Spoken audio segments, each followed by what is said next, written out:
سیدنا امام حسین شہید کربلا، امام عالی مقام سبت رسول رضی اللہ تعالی عنہ وارضاہ عنہ، جب مدینہ طیبہ میں تھے اور آپ کو یزید نے بیعت کے لیے اصرار کیا، اور جانتے ہیں مدینہ کا گورنر ولید بن عقبہ امام حسین کو اپنے گھر میں بلایا اور رات کے وقت کہا کہ آپ یزید کی بیعت کر لیں، سب ٹھیک ہو جائے گا۔ آپ نے ایک تاریخی جملہ فرمایا تھا، آج وہ سب مسلمانوں کو یاد ہونی چاہیے۔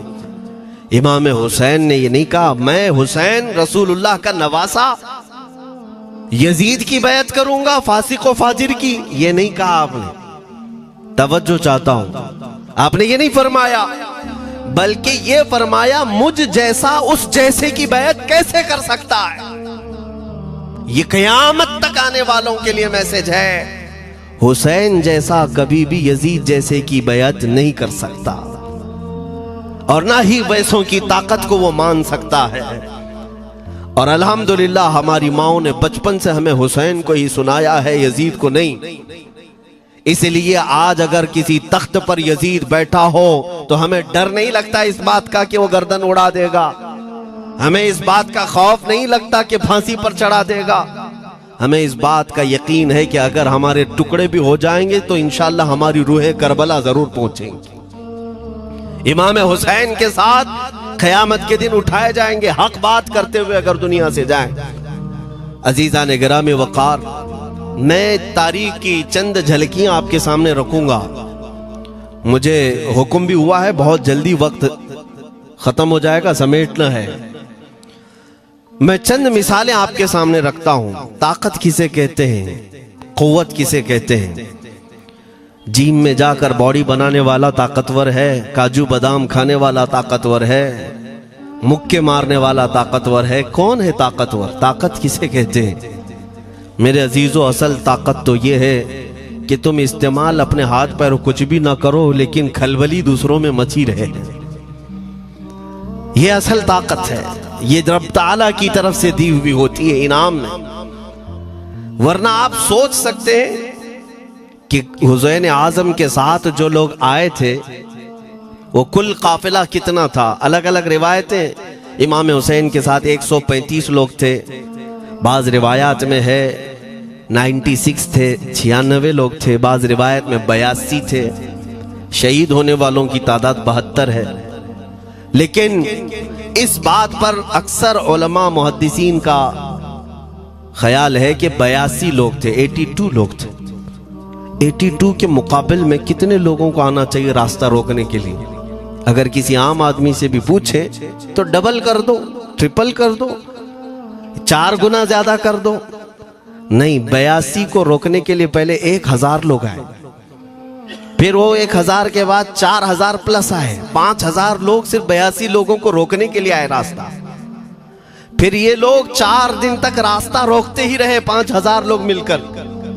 10ویں محرم ہونے سے پہلے پھر تقریباً 16000 لوگ آئے، یعنی تقریباً پورے ٹوٹل ملا کر 22000 کے قریب، 21000 سمتنگ کچھ، 22000 کی فوج کیا معنی رکھتی ہے کس کو روکنے کے لیے؟ 82 لوگوں کو۔ اسی سے سمجھ میں آتا ہے اصل طاقت کسے کہتے ہیں۔ طاقت اسی کو کہتے ہیں کہ ادھر 3 دن کے بھوکے اور پیاسے ہیں، ان کے خیموں میں ساز و سامان بھی نہیں، جنگ کے اسباب بھی نہیں، اور وہ جنگ کی نیت سے بھی نہیں گئے، اس کے باوجود 22000 کے سینوں میں جو کھلبلی مچی ہے، دنیا اسی کو سمجھ نہیں پا رہی ہے۔ اگر دنیا یہ سمجھتی ہے کوانٹیٹی کا نام طاقت ہے تو ہم اس کو رد کرتے نہیں، کوالٹی کا نام طاقت ہے۔ ایمان یہ اصل طاقت ہے۔ اور ایک تاریخی بات میں آپ کے سامنے رکھتا ہوں، امام حسین کا راستہ روکنے کے لیے سب سے پہلے یزید کی فوج سے جو شخص آیا تھا اس کو حر بن یزید کہتے ہیں۔ حر بن یزید الریاعی 1000 کا لشکر لے کر کے یہ امام حسین کا راستہ روکنے آئے۔ 2 دن تک ادھر ادھر گھماتے رہا، اور جب نمازیں ہوتی رہی امام حسین مصلی امامت پر ہیں اور یہ یزیدی اقتدا بھی کر رہے ہیں۔ ہر جماعت امام حسین کے پیچھے ہو رہی ہے، لیکن میں آپ کو بتاتا ہوں 10ویں محرم سے پہلے امام حسین نے خطبہ دیا اور یزیدیوں سے کہا کیا تم میری حیثیت کو نہیں جانتے؟ میں فاطمہ زہرا کا بیٹا ہوں، حیدر کرار کا نور نظر ہوں، رسول اللہ کا نواسا ہوں، میری نسبتیں کیا تمہیں نہیں معلوم؟ تم میرے خون سے اپنے ہاتھوں کو نہ رنگو، میں تمہارے پاس آپشن رکھتا ہوں، میں اس راستے سے اپنے واپس مدینے کی طرف جاتا ہوں یا کسی ساحل کی طرف یا دمشق جاؤں گا، جنگ کرنا نہیں چاہتا تم سے۔ یہ 3 آپشن جب امام حسین نے رکھا تو یزیدیوں نے ایک کو بھی قبول نہیں کیا، وہ جنگ کرنا ہی چاہتے تھے، امام حسین کے خون کے ساتھ کھیلنا ہی چاہتے تھے۔ لیکن جو حر بن یزید ہے، توجہ چاہتا ہوں، جو خود امام حسین کا راستہ روکنے کے لیے آیا، اس کے دل میں یہ بات آئی اور اس نے آ کر کے 10ویں محرم کو یزیدیوں سے کہا میاں مان لو حسین کی بات، 3 میں سے کوئی ایک بات مان لو، ہم جنگ نہیں کرنا چاہتے، وہ رسول اللہ کے بیٹے ہی تو ہیں۔ تو سارے جو سپہ سالار بڑے بڑے تھے، عمرو بن سعد، شمر وغیرہ، حر بن یزید سے کہنے لگے تجھے کون کہتا ہے فیصلہ کرنے کے لیے؟ تو سپاہی ہے، 1000 کی نفری تیرے ساتھ دی گئی ہے، بس اگر تجھے ہمارے ساتھ رہنا ہے تو میدان میں جمع رہ، ورنہ چلا جا، تو صلح کی باتیں مت کر۔ حر بن یزید اسی دن 10ویں محرم کو ان یزیدیوں سے کہتا اچھا اگر تم میرے اس بات کو نہیں مانتے تو تمہاری سپہ سالاری تمہیں مبارک، میں حسین کے خیمے میں جا رہا ہوں۔ جو یزید کی طرف سے آیا تھا وہ کدھر چلا گیا؟ مولا حسین کے خیمے میں۔ کب؟ صرف 10ویں محرم، ایک روایت میں 9ویں محرم کو، ایک دن پہلے امام حسین کے خیمے میں آیا، دست بوسی کی، معافی مانگی، اور امام حسین نے کہا اب تم جا سکتے ہو اپنے گھر۔ حر بن یزید نے کہا میں اس وقت تک اب آپ کا ساتھ نہیں چھوڑوں گا جب تک میرے جسم میں آخری سانس باقی رہے، میں آپ کے ساتھ رہوں گا۔ اب امام حسین کی وفاداری میں آنے والا کون تھا؟ اس لیے میں آپ کو ایک چیز دے جاتا ہوں میرے عزیزوں، اللہ عز و جل کی قدرت کے فیصلے ہیں، وہ جب چاہتا ہے کہیں سے بھی کسی کو ہدایت عطا فرماتا ہے۔ وہ باطل قوتوں کے موجود پلنے والا بچہ بھی کبھی رب تبارک و تعالی ہدایت دیتا ہے، اسے عالم بناتا ہے، اور کبھی کعبے کی چھاؤں میں پلنے والے کو مولا ابو جہل بھی بناتا ہے، گمراہ کر دیتا ہے۔ حر بن یزید مولا حسین کے پاس آ گئے، جو بات مجھے کہنی ہے اس کے لیے مجھے اتنا واقعہ بیان کرنا پڑا ہے، میں اصل پوائنٹ کی طرف آتا ہوں کیوں میں یہ بیان کر رہا ہوں۔ جب 10ویں محرم کو جنگ شروع ہوئی، عمرو بن سعد نے تیر چلایا، تو جانتے ہیں خیمہ حسین کی طرف سے سب سے پہلے میدان میں اترنے والا یہی حر بن یزید ہی، یہی اترے اپنے گھوڑے پر سوار ہو کر انہی یزیدیوں سے لڑنے کے لیے جن کی فوج میں یہ آئے تھے، ان کے مقابل میں لڑنے کے لیے گئے۔ اور جب لڑنے کی ابتدا ہوئی صبح سے دوپہر کے قریب تک وہ لڑتے رہے، زوال تک۔ اب جو بات کہنا ہے توجہ سے سنو، حر بن یزید نے صبح سے لڑائی کی، بہتوں نے وہاں پر میدان جنگ میں مقابلہ آرائیاں کی ہیں، لیکن حر بن یزید کی جو لڑائی ہے وہ تاریخ میں لکھی ہوئی۔ آج انہوں نے یزیدیوں کے ساتھ جو جنگ کیا، کئی گھنٹے جنگ کرنے کے بعد جانتے ہیں تنہا حر بن یزید نے 120 یزیدیوں کو قتل کیا، 120 کی تعداد، ایک گھوڑ سوار ایک ہی ہے، 120 کو مار گرایا، اس کے بعد جام شہادت نوش کیا۔ میں تاریخ پڑھ رہا تھا، وہیں پر ہم نے کتاب کو روک دی۔ بہت سارے لوگ کربلا کے واقعات میں امام حسین کے خاندان کے بچوں کے شہادت تو بیان کرتے ہیں، ان کے جسم کٹ گئے، ان کے اوپر گھوڑے دوڑائے گئے، لیکن تم یہ نہیں جانتے کہ حسینی شہزادوں نے باطل قوتوں کے کیسے چھکے چھڑائے تھے۔ ایک ایک جوان نے مقابل میں آنے والوں کو ان کی اوقات کیسے یاد دلائی تھی۔ اب سنو، حر بن یزید 120 کو مار گرا سکتے ہیں، وہ بھی ایک دن پہلے خیمہ حسین میں آنے والا، ایک دن پہلے خیمہ حسین میں آنے والا۔ بات سمجھ میں آ رہی ہے؟ ابھی جو ایک دن پہلے خیمہ حسین میں آ جائے اس کی طاقت کا حال یہ ہے، جو پیدائشی حسینی ہو اس کی طاقت کا حال کیا ہو؟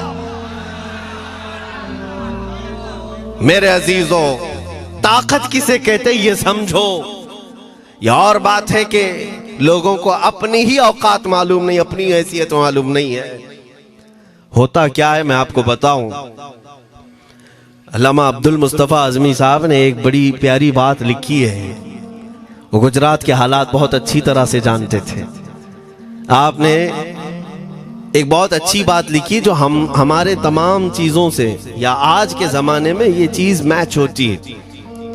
ایک تاجر تجارت کرنے کے لیے نکلا، اس کے پاس کچھ قیمتی ہیرے تھے اور وہ ہیروں کی تجارت کرتا تھا، اور ایک چور اس کے پیچھے پڑ گیا، اور وہ چور روزانہ وہ چوری کرنے کے چکر میں رہتا تھا کہ جب رات کو یہ تاجر سوئے تو میں یہ ہیرے نکال لوں گا۔ لیکن 2-3 دن جب وہ تاجر سوتا تھا وہ پورے ہیرے چیک کرتا تھا، کہیں نہیں ملتے تھے۔ تھک گیا چور۔ 3 دن کے بعد اس تاجر کو اس نے پوچھا، چور نے کہا کہ تم ہیرے رکھتے کہاں ہو؟ دن بھر تو تمہارے پاس ہوتے، رات میں کہاں جاتے؟ تو اس تاجر نے کہا، عقل کا اگر تو استعمال کرتا تو تجھے بات سمجھ میں آتی، روزانہ میں تیرے ہی جبے میں رات کو یہ ہیرے رکھ کر خود سو جاتا تھا۔ وہ اپنا نہیں تلاش کرتا، اس کا تلاش کرتا، بلا تشبیہ و بلا تمثیل۔ میرے عزیزو، تمہارے پاس جو طاقت ہے تمہیں اس کا اندازہ نہیں۔ تم جو محبت مصطفیٰ صلی اللہ علیہ وسلم کی شمع اپنے سینے میں رکھتے ہو، مولا کریم کا وعدہ ہے تمہارے ساتھ، کانا حقا علینا نصر المؤمنین۔ رب تعالیٰ فرماتا ہم نے اپنے اوپر لازم کر لیا ہے کہ ایمان والوں کی مدد کریں گے، اور ہم نے مدد دیکھی ہے، رب تعالیٰ کی مدد دیکھی ہے۔ آج کے ان حالات میں مجھے بتاؤ، بھونکنے والے بھونک ہی رہے ہیں، باقی تمہارا کیا بگاڑ لیا؟ کیا تمہارا خراب کیا؟ بس یہ ہے کہ تم اپنے اندر کھلبلی مت مچاؤ اور زیادہ خوف و ہراس میں مت جیو۔ الحمدللہ مسلمان ہیں، مومن ہیں، کسی چور قوم سے تمہارا رشتہ نہیں ہے۔ تم دنیا کی اس عظیم قوم ہو جو صرف اور صرف اپنے رب تعالیٰ کے حضور جھکتی ہے، اور اپنے رب تبارک و تعالیٰ کے حضور ایسے جھکتی ہے۔ میں چیلنج کے ساتھ کہتا ہوں، پوری دنیا میں کوئی کمیونٹی، کوئی قوم ایسی نہیں ہے جو اپنے خدا کو دیکھنے کے بعد ہی جھکتی ہے۔ جس کی بھی جاؤ، ان کے خداؤں کی تصویر وہاں پر سامنے ہوتی تبھی جھکتے ہیں، وہ چاہے عیسائی ہوں، یہودی ہوں، کوئی بھی ہوں، انہوں نے کوئی نہ کوئی یا مورتی بنائی ہے یا تصویر بنائی ہے، تب وہ جھکتے ہیں۔ تنہا تم ایمان والے ہو جو آج تک اپنے خدا کو دیکھا نہیں لیکن ہر دن سجدہ کرتے ہو، تمہارا یہ ایمان ہے۔ اور قرآن میں شروع میں ہی اللہ تعالیٰ نے جو تعریف فرمائی سورہ بقرہ میں، یؤمنون بالغیب، اللہ فرماتا ہے یہ وہ لوگ ہیں جو غیب پر ایمان رکھتے ہیں، دیکھا نہیں۔ اور دنیا میں کروڑوں مسجدیں ہوں گی، کسی مسجد میں اللہ کی تصویر ہے؟ کسی مسجد میں؟ اور یا تمہیں صلاۃ و سلام پڑھنے کے لیے میرے آقا کی تصویر دیکھنے کی ضرورت ہے؟ یہی تو تمہارا ایمان ہے میرے عزیزوں۔ میرے آقا کو ہم نے دل میں بسا رکھا ہے، اور جب حضور پاک کی یاد آئی بغیر تصویر دیکھے ہم کھڑے ہو جاتے ہیں، اور ان کی محبت ویسی ہوتی ہے، ہمیں کسی تصویر اور مورت کو دیکھنے کی ضرورت بھی نہیں ہوتی۔ تمہاری خصوصیات بہت ہیں، اللہ رب العزت نے تمہاری پیشانیوں کو محفوظ رکھا ہے، کسی اہرے غیرے کے سامنے جھکنے نہیں دیا، پیشانی مقدس ہے تمہاری۔ ہاں یہ تو نہیں ہے کہ تم کسی درخت پر بھی چلے جاؤ، پتھر پر بھی چلے جاؤ، چوہے پر بھی جھک جاؤ، سانپ پر بھی جھک جاؤ، نہیں ہے۔ ایک صحابی ہیں، ایمان لانے کے بعد وہ کہتے ہیں یا رسول اللہ صلی اللہ علیہ وسلم دو واقعات ایسے ہیں جو زمانے جہالت میں ہم کرتے تھے. ایک واقعہ یاد کرتا ہوں تو رونا آتا ہے اور ایک واقعہ یاد کرتا ہوں تو ہنسی آتی ہے. حضور نے فرمایا وہ دونوں کیا ہیں بتاؤ. انہوں نے کہا پہلا واقعہ تو یہ ہے جس کو یاد کر کے روتا ہوں کہ جوانی میں جب ہمارے گھر بیٹی پیدا ہوتی تھی تو ہم اس کا گردن مروڑ کر دفن کر دیتے تھے. آج مجھے یہ بات یاد آتی ہے تو رونا آتا ہے کہ ہم نے ایسے کئی بچیوں کو دفن کر دیا. عرب والے داماد بنانا نہیں چاہتے تھے اور بیٹیوں کو پہلے ہی مار دیتے تھے. یہ وہ صحابی کہتے ہیں اب یاد آتی ہے بات تو رونا آتا ہے. میرے آقا صلی اللہ علیہ وسلم نے فرمایا پھر ہنسی کس بات پر آتی ہے. کہتے ہیں زمانے جہالت میں ہمارے خدا جو ہوتے جن کی ہم عبادت کرتے تھے تو جب سفر میں جانا ہوتا تھا تو آٹا گوندھ کر کے خدا بنا لیتے تھے کیونکہ سفر میں جانا ہے اور ہر جگہ ان کو ساتھ میں رکھنا تھا خدا کو. وہ صحابی کہتے ہیں سفر کے خدا اور ہوتے تھے, ہوا کا الگ, پانی کا الگ, مٹی کا الگ, سب لے کر کے چلتے تھے. پھر حضور نے فرمایا ہنسی کس بات پر آتی ہے. وہ کہتے ہیں بیچ راستے میں اگر کھانا ختم ہوا تو کبھی خدا کا ہاتھ توڑ کے کھاتے تھے, کبھی پیر توڑ کے کھاتے تھے. ارے میرے عزیزو 1400 سال بعد آج جب آپ ہنس رہے ہیں اس صحابی کو تو اس بات پر ہنسی آتی ہوگی. میں یہ بات صرف اس لیے عرض کر رہا ہوں کہ شکر مناؤ اللہ رب العزت کا کہ تمہیں رب تبارک و تعالیٰ نے اس قوم میں پیدا کیا ہے جس کا ماتھا صرف وحدہ لا شریک کی بارگاہ میں جھکتی ہے. تم ایمان والے ہو. اور میں نے آیت یہی تلاوت کی خطبے میں وَلَا تَهِنُوا وَلَا تَحْزَنُوا وَأَنْتُمُ الْأَعْلَوْنَ إِن كُنتُم مُؤْمِنِينَ. گھبراؤ مت, پریشان مت ہو, تم سب سے زیادہ سربلند رہو گے اگر تم ایمان والے ہو. یہ قرآن کی آیت ہے. ایمان کسے کہتے ہیں؟ ایمان کسے کہتے ہیں؟ یعنی اللہ نے فرمایا اگر تم ایمان والے ہو تو سب سے زیادہ کامیاب ہو. اب ہم پوچھتے ہیں رسول پاک سے ایمان کسے کہتے ہیں؟ میرے آقا کی زبان سے سنو. لا یؤمن احدکم حتی اکون احب الیہ من والدہ وولدہ والناس اجمعین. حضرت انس سے روایت ہے حضور پاک صلی اللہ علیہ وسلم فرماتے ہیں تم میں سے اس وقت تک کوئی کامل ایمان والا نہیں ہو سکتا جب تک اپنے والدین, اپنے بچے, اپنے اور سارے انسانوں سے زیادہ میں اس کے نزدیک محبوب نہ بن جاؤں. حضور سے کامل محبت جب تک نہ کرو گے تب تک ایمان بھی کامل نہیں ہے. خلاصہ کلام یہی ہے کہ محمد سے وفا تو نے تو ہم تیرے ہیں. یہ جہاں چیز ہے کیا لوح و قلم تیرے ہیں. بس